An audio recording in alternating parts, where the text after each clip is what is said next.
Welcome to ProEdify-T's Prep. This is part 1 of the lesson on units of measure. In this video, we will discuss various units of measure, and we'll also introduce the SI system of measurement. To begin, let's define what a measurement is and what it actually means to measure something.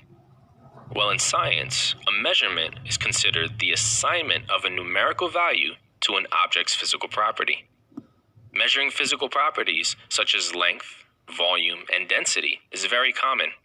For example, you might want to know the length of a line, the volume of a sphere, or the density of a liquid.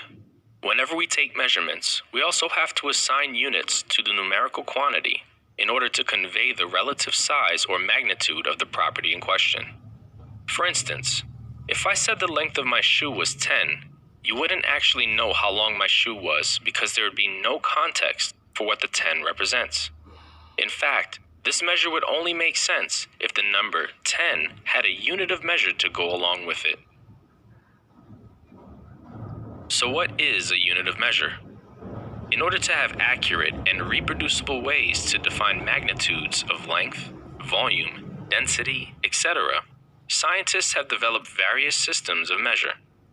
These systems are made up of units of measure, which are basically standardized amounts of various physical quantities. The SI system is the international system of measure used by scientists. It is a very comprehensive system with many units of measure. However, we will only need to cover a few of these units in order to prepare for the T's. The fundamental physical properties you will need to know for the T's are as follows: mass, length, temperature, and time. You can see that for each property there is a mathematical label, which is used in formulas, and the actual name of the corresponding SI unit or measure. Please feel free to pause the video and familiarize yourself with the information on this chart. Notice that the chart refers to these units as base units because they help to define more complex units, which are called derived units. For example, area is a physical property that uses a unit called meters squared. Since meters squared requires the meter in order to be defined, it is considered a derived measure or unit. Let's walk through an example that will illustrate how the meter is actually used to define area in meters squared. If we take a line that is 2 meters in length and then create a square from 4 of these same lines, we can find out the area or two-dimensional space that this square occupies by squaring the length of the original line.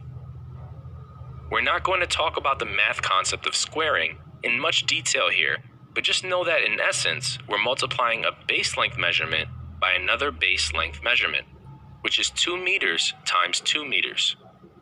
And this results in an entirely new derived unit called meters squared. Now that we understand a little bit about derived units, let's take a look at some important ones that you will need to know for the T's. By looking at this chart, you might have noticed that things like mass per unit volume and meters per second are also considered units of measure, just like the liter or the Newton. The only difference is that some measures, such as liters and newtons, have a unique unit name, while other measures have unit names based on their mathematical formula. Also note that some derived units require other derived units in order to be defined, which is the case with both density and pressure. Now don't worry if you're a little confused about these measurements and what they're used for. We will discuss them in more detail as they are used throughout the series. This concludes our discussion on the SI system of measurement. Thank you for watching.